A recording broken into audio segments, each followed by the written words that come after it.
واستوت على الجود وقيل بعدا للقوم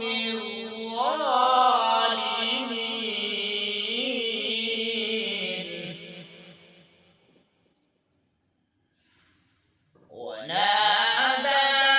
نوح ربه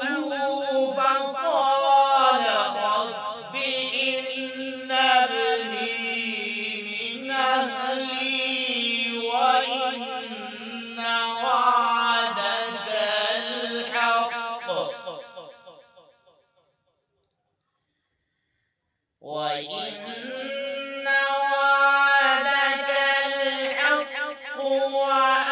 وأنت أحكم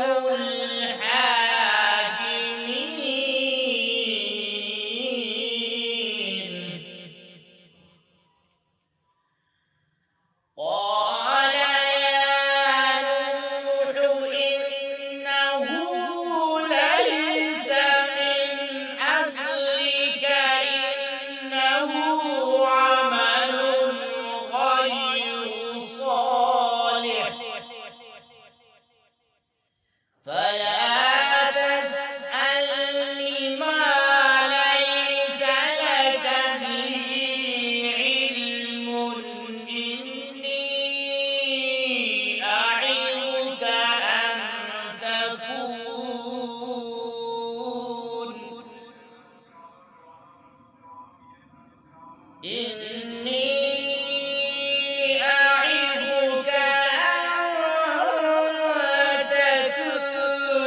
من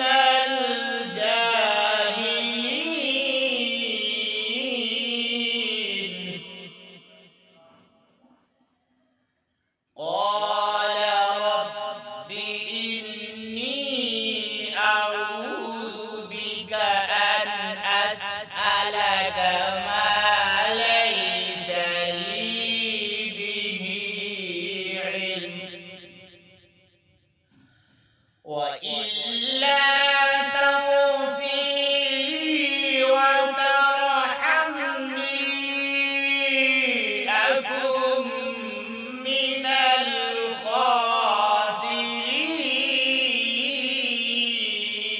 الخاسرين